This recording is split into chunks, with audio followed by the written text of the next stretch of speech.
seen how terrible we are just greeting each other?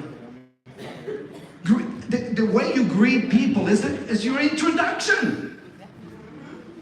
Is your introduction, is when somebody asks you, how you doing? And I hear things. I go, oh my God, did he really just say that? How you doing? It could be worse. Can you believe that? It could be worse. I want you to picture what that phrase you just said, what image it draws in your mind. I said, how you doing? He said, hanging in there. I say, hanging in there. I want you to visualize yourself in there. Just holding by a thread. And I don't know, crocodiles there, just hanging in there. That's not fair. That's not fair to you. So I'm gonna have a challenge for you for 1 week, because I do believe in the power of your words. Amen. That's right. And for 1 week, I want you to try this, and you tell me. I'm in Instagram and Facebook. You can check me on Instagram. I'm in Camilo Cruz University on Instagram. I want you to write to me and tell me, this is what happened when I started saying that. From now on, for 1 week, I'm not saying a life commitment. No, 1 week. When somebody says, how you doing? I want you to say, fantastic. Don't say fantastic. Nobody will believe. You have to put something in it. All right? So, fantastic. 1 week. How many of you will do it? Honestly. 1 week for, okay, 1 week. I have 1 week. All right. In fact, let's rehearse it once, just to make sure that you're excited and that you know how to do it. Because I don't want to be out there and then we should have rehearsed it. It's your fault. You sent us out there. No. Okay, we're gonna rehearse it. Ready?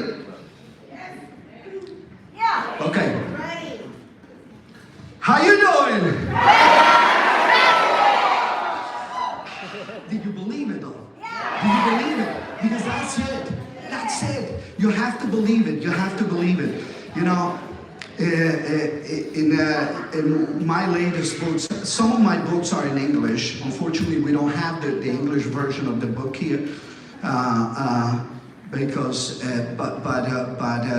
my book in Spanish, my book La Vaca, which means the cow, we changed the title for the English version. I remember my publisher said, no American will get caught reading a book called The Cow. So you got to do something with the title. So I was very creative. It's a little story, one of those once upon a time stories. So I said, oh, okay, I got it. So my book in English is called Once Upon a Cow.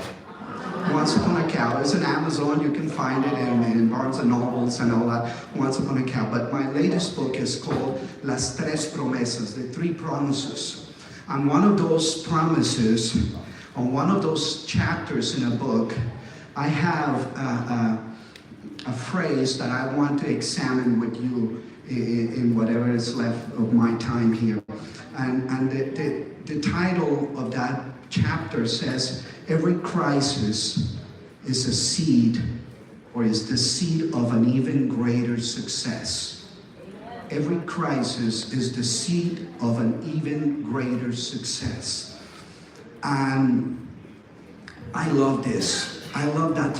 And if you think about it, that sentence, it has 3 parts. Every crisis is the seed of an even greater success. The first part is every crisis. Not some crisis. No, your crisis. No, every crisis. And we've gone through a bit of a crisis over the past few years, right? Crisis that challenge us in many aspects, in many respects. And sometimes the problem I feel is that people don't know what crisis means. And I said, I don't want to give you a definition of crisis, because then you'll say, well, that's your definition. You can say crisis is positive mental attitude. That doesn't make it so. So I said, no. I appreciate that. So I'm gonna get the good old dictionary and see what the dictionary says for crisis. And this is, you can go online. This is not, I didn't make this up. These are the definitions that I find in dictionaries. Crisis, profound change of important consequences. Another one, moment of intense difficulty. I can deal with that. Situation that requires from us to make an important decision. That's a crisis. State that requires prompt and decisive action. Listen to what Webster Dictionary says. Crisis, a decisive moment. Collins Dictionary, in case you didn't like Webster. Collins says, a turning point in the course of anything. That's it. So I want you to pay attention to what the dictionary did not say. They didn't say crisis, complete ruin. Crisis, God's reprimand for your bad behavior. Crisis, life sentence, the plague, the universe punishing you, penance, calamity. None of that. That's not what he says. He says crisis is a situation that requires from us to make an important decision. That's it. I can deal with that. I can deal with making an important decision. I don't know if I can deal with God's punishment for my behavior. For that, what do? I just don't know what I did wrong. I wish God would tell me what do I have to change? And I get paralyzed. I would sit, and there's people who have been paralyzed for the past 3 years. They just cross their hands, they put their business in standby, their life in standby, and they say, we're going to wait until things go back to normal. I said, what? No, this is normal. Yep. And a lot of times in big crisis or small crisis, we think, why is this happening to me? Why is God punishing me? Why is the universe against me? And those are the wrong questions. The wrong questions.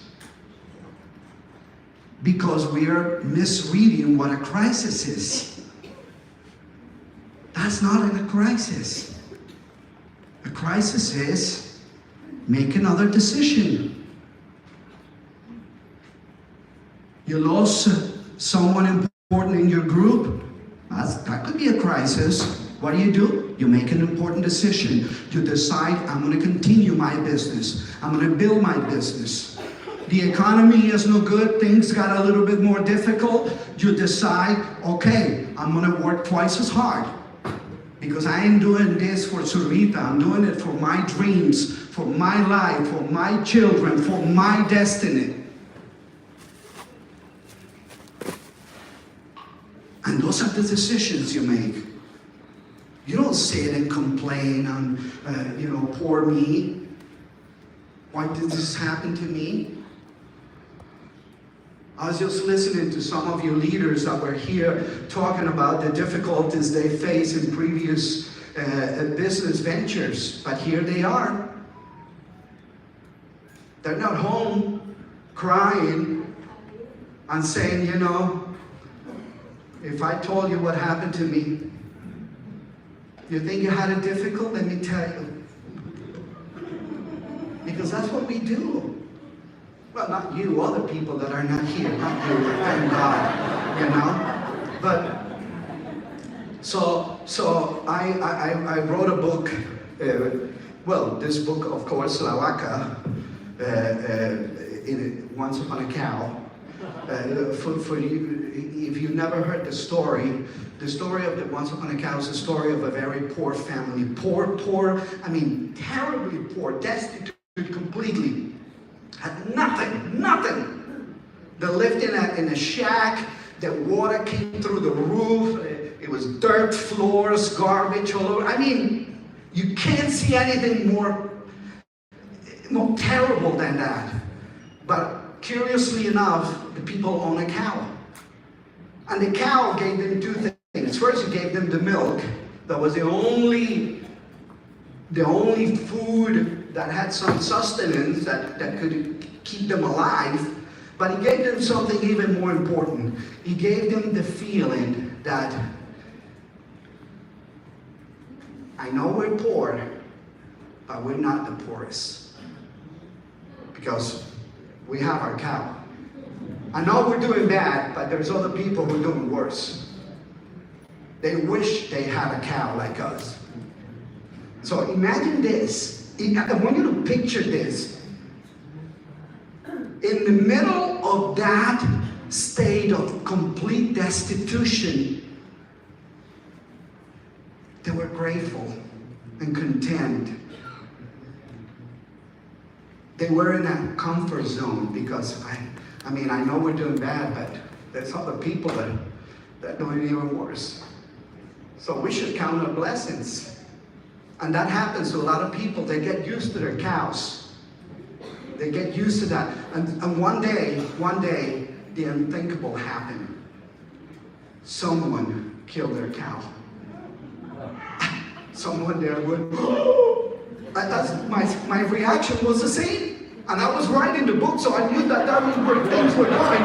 But when that happened, I said, my God! If they were destitute with a cow, imagine now that they don't have anything. But you know what? When they lost the cow, they started thinking, well, we need to do something or else we're going to die. And they started planting some seeds that they had and all of that. And a little bit later, they had enough for them to eat. And some actually was left over. So they were a little smarter than before, because instead of letting that go to waste, they went and sold it to their neighbors. And with that money, instead of drinking it or eating it, they bought more seeds and they cleaned more and they planted more.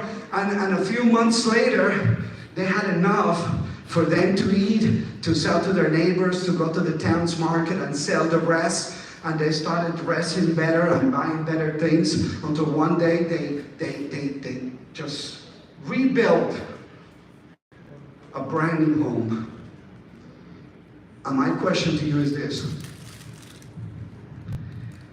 You think they would have achieved all of that if they still had their cow? What do you think? Probably not. Why? Because their cow gave them, I tell you, a bad job is not a cow. A bad job, you get rid of it quickly. It doesn't take much. A good job, that's a cow. Because a good job, they still own you.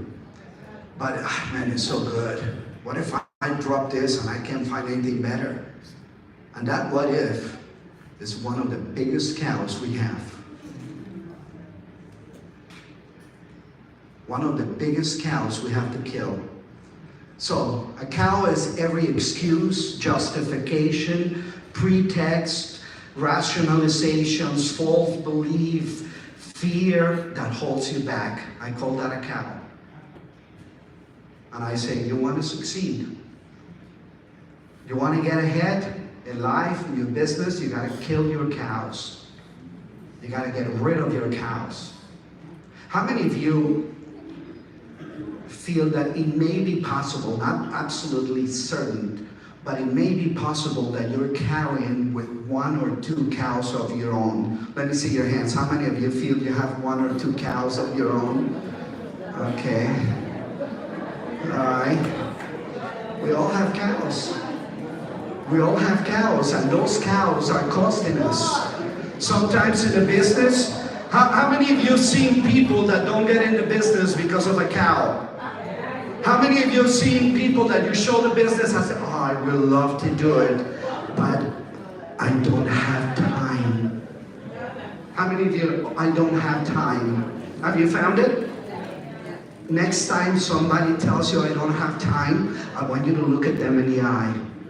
And I want you to look at them and say, moo. That's a cow. What the heck? You don't have time. We all have the same time. I heard that. I think you shared this. I would love to get into business, but I don't have the money. Moo. Well, I love to get into business, but you know, I don't have a car. Oh, this is one of my favorites. I don't know how people can actually say this. I love to do that, but I don't know anybody. They're all cows. Have you found them? Have you found in the people that you share the business? Raise your hand if you've heard any of these cows. And you know why you recognize them? Because you may have some of them too. You may have some of those same cows.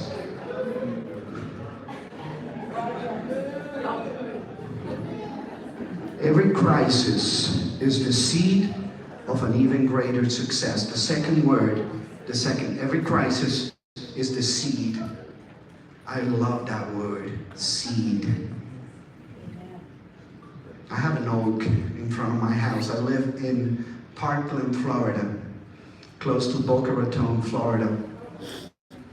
I love there with my wife. We have 3 boys, well, 3 grown men already. And we planted an oak in front of the house. This little acorn is an oak seed. It's an oak seed. I don't know if there's a camera that can catch it. Where's the camera? Oh, you see it? Okay, that's an oak seed. An acorn, but it's an oak seed. But you know what's exciting about this little thing? It's not big. It's less than an inch tall. Maybe even less than an inch wide. It's tiny. But here's what's exciting about this oak seed. Inside this seed, there's an oak. Right there, there's an oak. I mean it. I mean, an oak can grow, I don't know, 40 feet. Could be like 4 or 5 feet in diameter, sometimes. Huge. The oak tree is called the king of trees. You read it says the king of trees. Why? Because of his size, the durability, the strength. Strength. When you're strong, man, strong like an oak. So much so that it's a tree that is the tree of many countries. It's the national tree of England, of France, Germany, Poland. In fact, in 2004, Congress passed legislation and the oak tree became America's national tree. I don't know if you knew that, but it's America's national tree, oak tree. And inside this thing, there's an oak. Believe me, there's an oak there. All of it. Roots, trunk, branches, leaves, flowers, everything is right there. And but it is there, and it's difficult to see. In order for me to see all of those things I just described, what do I have to do with this oak? I have to put it in the ground. I have to open a hole, plant it, cover it, nursery. Put water, fertilize it, take care of it. If I were to take this and put it right here, believe me, it will not do any of that. It will not grow to be a tree. It will always be this. If I leave it right here and I come back in 10 years, it will probably still be there. Probably be petrified, but it still be there. In order for me to see the oak in here, I have to plant it. Your business is a seed. And many of you are carrying this business right here. And you feel great when people say, what do you do? Oh, I own a business. I'm a business owner. I'm my own boss. Nobody tells me what to do. Here's my business. Have it right here. Zurvita's in my pocket. But you haven't planted it. Planting the seed is to go out and share the business opportunity with others. It's talking about your business.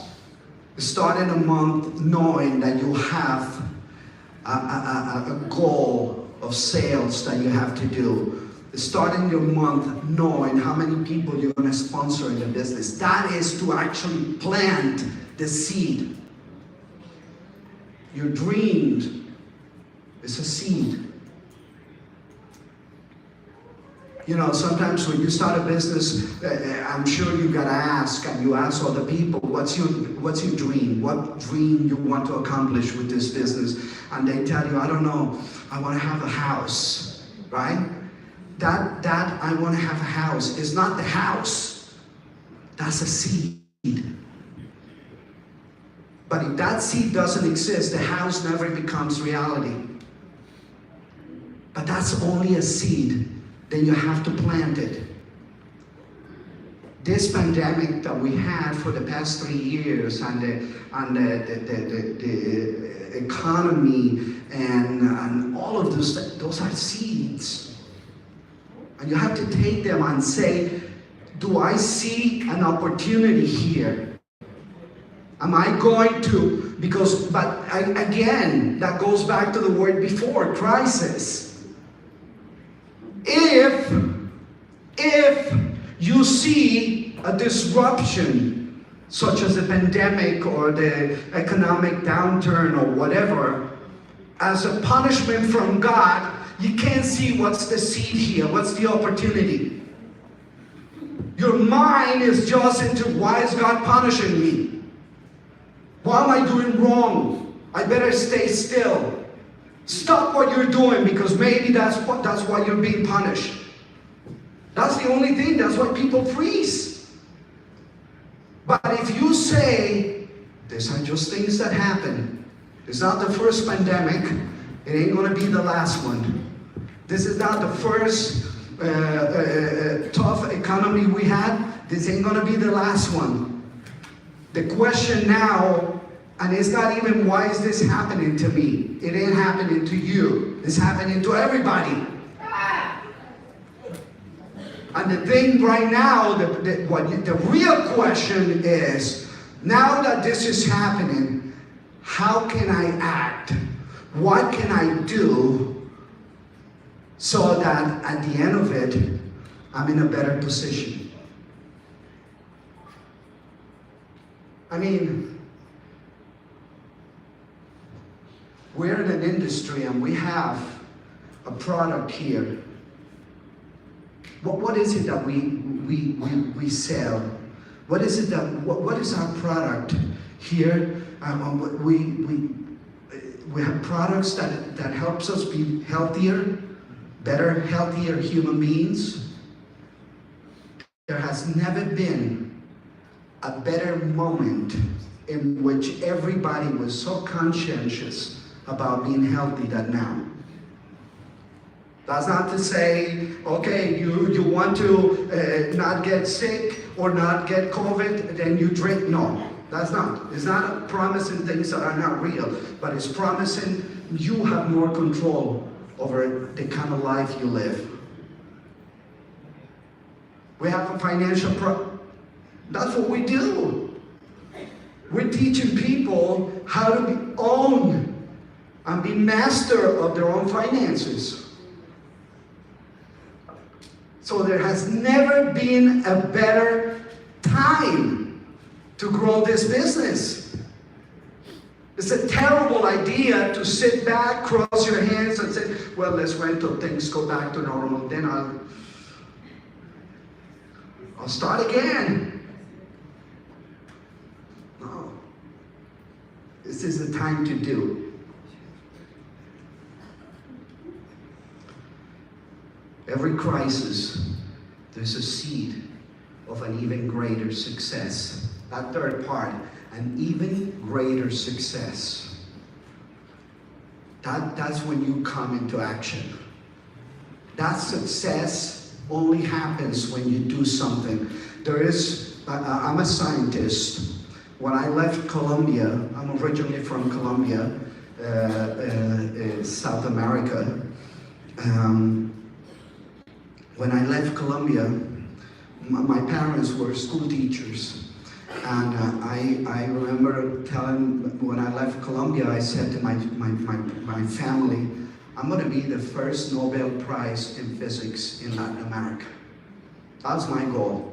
I was going to win the Nobel Prize in physics or chemistry. And I came here, nothing. Didn't know the language, didn't know anybody, nothing. Started working at a restaurant. I remember the first day of work. I'm in a restaurant, in a Greek restaurant in Secaucus, New Jersey. And the guy says, go clean the bathrooms. I said, where's the stuff? When you put I don't know, gloves? No. He gave me a little brush, and that's it. And you're cleaning urinals. And I was cleaning, and there was somebody else with me. And we started talking, and I'm cleaning the urinals. And he said, so why you came here? I said, I'm going to be the first Nobel Prize in physics in Latin America.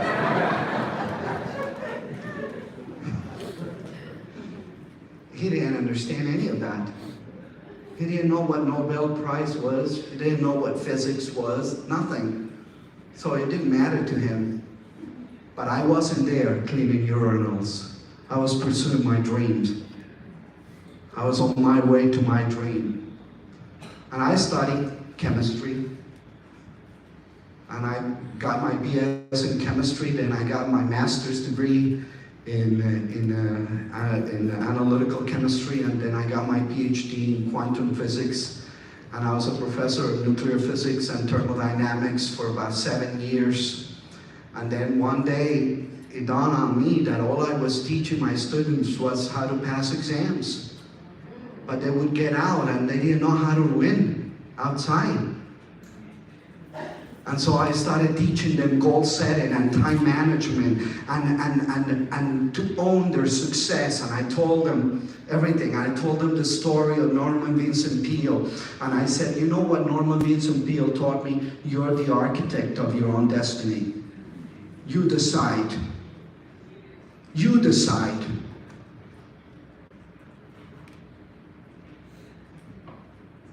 I have a book.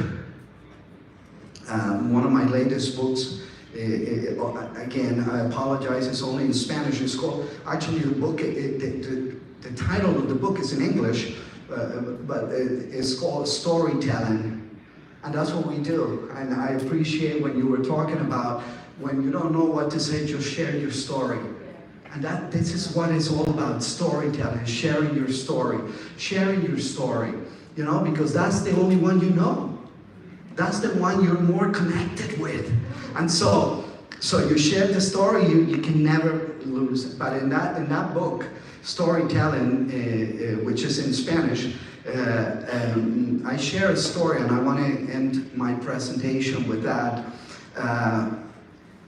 It's a story that I heard of a good old friend who who we shared stage with. His name was Charlie Tremendous Jones.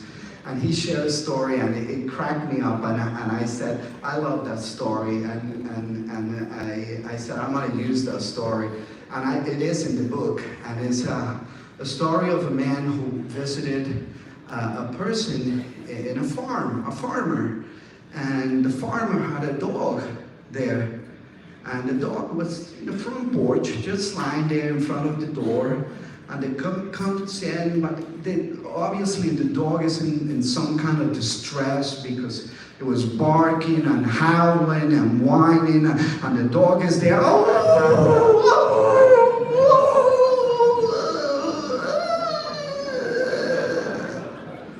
Holy shit, that came out really good. That wasn't rehearsed. I mean, that was. And the guy looks at the dog and he knocks at the door and says, "What's wrong with your dog?" I said, "Don't mind that dog. It's just a lazy dog." I said, What do you mean lazy dog? That dog, there's something wrong. I'm telling you, I'm not vet, but there's something wrong with your dog. Listen, that's another dog I just heard. I swear, I just heard. There's always one of those in any of my presentations, you know? Always. Anyway, so the dog is there, and the guy said, "I'm telling you, there's nothing wrong with it. The thing is a stupid, lazy dog." I said, "Listen, I don't know whether you're stupid or lazy, but that has nothing to do with that. Whatever it is bad. You should take him to a vet." I said, no, let me explain to you. The thing is that, you see where he's lying there? Right there, where he's lying, from the floor, there comes a nail. There is a nail right there. And the point of that nail comes, and every time he sits right there in the same place, the nail stab him right there in the leg. And he can spend the whole day there, lying on top of that nail. And the guy goes, "Man, it is a stupid dog." I said, "Why the hell doesn't he move to another place?" He goes, "It's simple. I think the problem is that the nail gives him enough pain to make him bark, but not enough pain to make him move."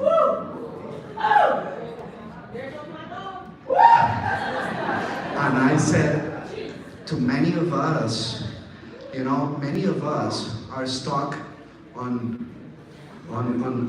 consultant, or many of us are stuck on managing, or senior, or premier, or regional, or ambassadors, and we haven't moved to wherever we want, because whatever it is, it gives us enough pain to complain about it, but not enough pain to make us do something about it. Albert Einstein, who is one of my heroes, used to say, and this is so common sense, but this is one of his sayings, and to me is better than anything he said about science.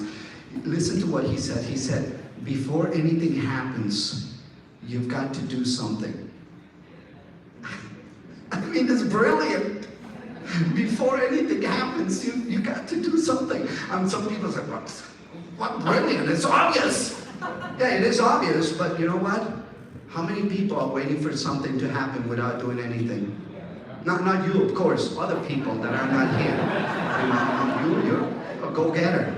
But, you know, so we got to do something.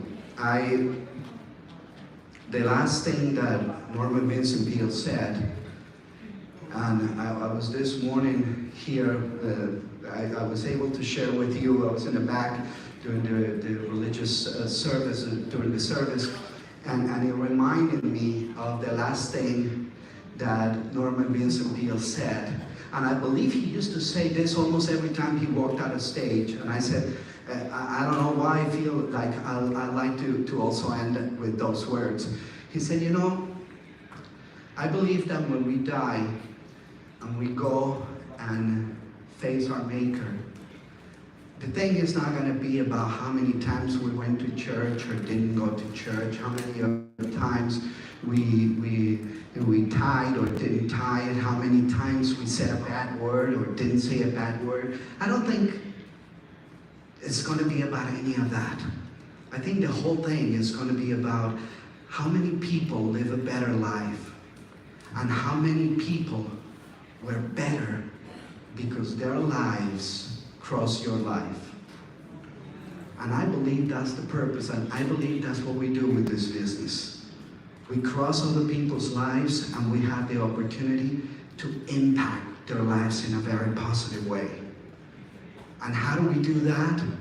Whether they get in or not, if they leave and they don't get in, at least they know they faced a person that was truthful and that was positive. That when they asked, how you doing? That person said, fantastic. And that in itself changes people. It's amazing. I want you to see what's going to happen to you when you start doing that. So, how's everybody doing? All right, well, thank you so much. I appreciate the time you're giving me. I hope this is the first of many other times where we can share with each other. Wish you the best. And as always, I see you up there at the top. Thank you so much.